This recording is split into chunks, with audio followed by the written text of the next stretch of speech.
Welcome back to my channel. So today I'm here with yet another topic of political science. It is the amendment procedure of USA, UK and India. Being read, you must already know that UK is a flexible constitution, so thereafter it does not require any procedure for amendment, any written procedure. But USA, being one of the most rigid constitution, it has a very complex system of amendment. It has the proposal state and then the ratification state. So thereafter a good majority of the representatives are required for passing an amendment. And in India, if we see, India is a quasi-federal state and it requires an established procedure of law. It follows basically two types of amendment procedures, that is for the simple majority and for a special majority. Okay, so let us start. So at present, the amendment in the US Constitution is written in article number 5, but if we compare it to India, in India it is written in article number 368 of the Indian Constitution. Following up, when we analyze the provisions of article number 5 in the US Constitution, we find that an amendment proposal in the US constitutions have to be passed through two stages. The first stage is the proposal state and the second stage is the ratification state.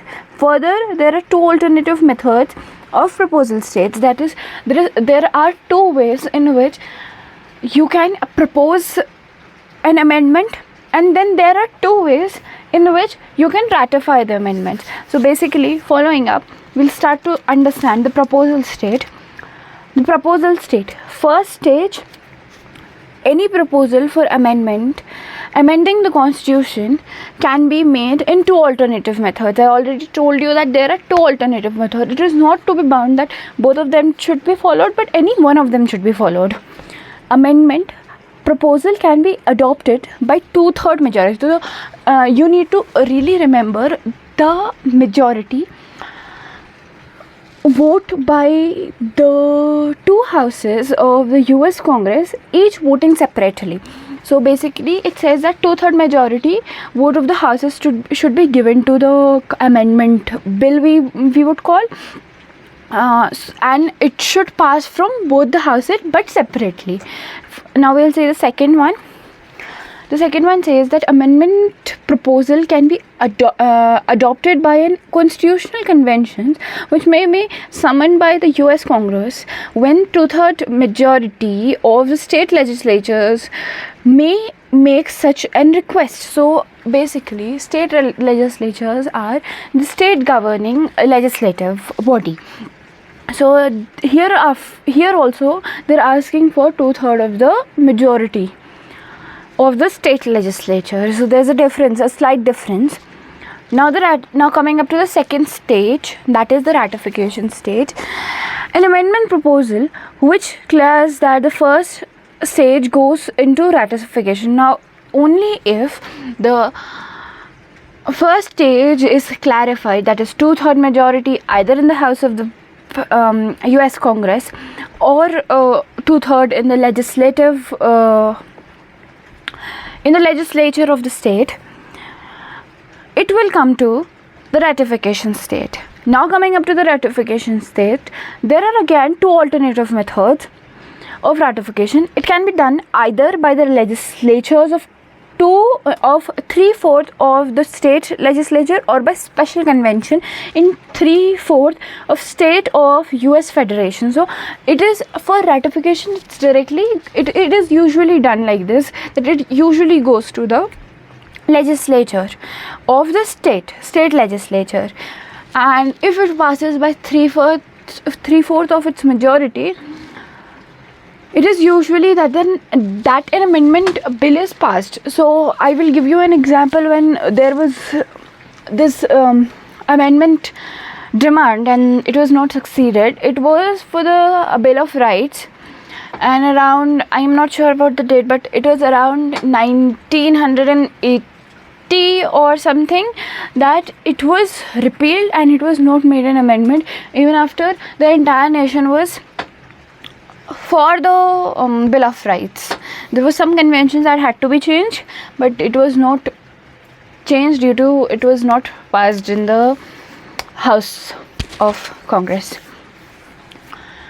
So the US decided as to which mode of ratification is to be followed in a given case. So the choice of the alternative that is given for the proposal state and for the ratification state is given to the US Congress, that they have the authority to decide whether they should follow the first one or the second one. We talk about the amendment procedure of UK. I simply told you that there is no direct method of amending a constitution, because the entire constitution of UK is in the form of judgments, it is in the form of conventions, it is in the form of the past experience of the procedure they have followed. So it is simply done. The British Constitution can be amended by the British Parliament by enacting a law by simple majority of the member of each house. In practice, since the House of the Lord is a very weak house, the amending power of the Constitution is virtually in the hands of the British House of Commons. So it is seen that it simply means that what we need to do to change something in our constitution, they don't need to do that. They just simply make a new law to make an amendment in the constitution, and this is what they call amendment procedure. Now talking about the amendment of Indian Constitution, we say that in article number 368 of the Indian Constitution, the amendment procedure is clearly written. So there are three ways in which different kinds of articles are amended.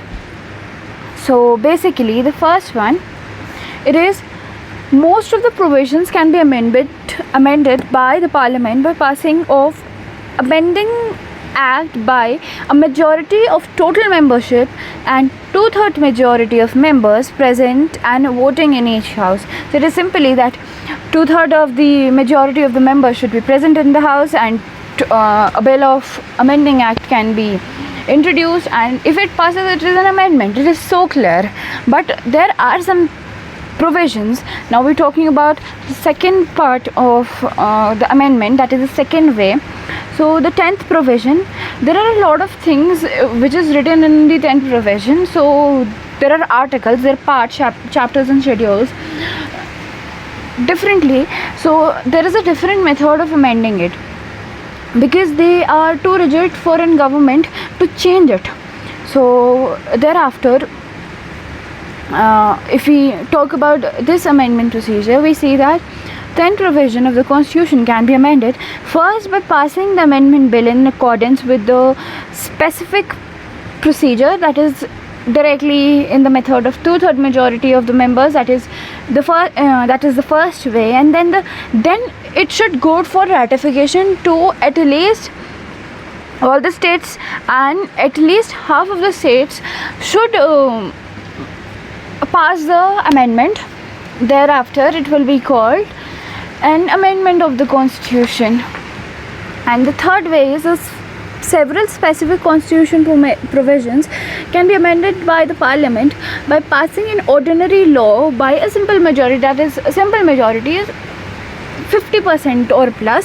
You get the right to change a act, or if you want to bring in amendments. So this is what about we talk about amendments of all the countries, that is UK, USA and India, and this is much you need to understand for this. Thank you so much for watching this video, and if you like, please do like, share and subscribe to my channel.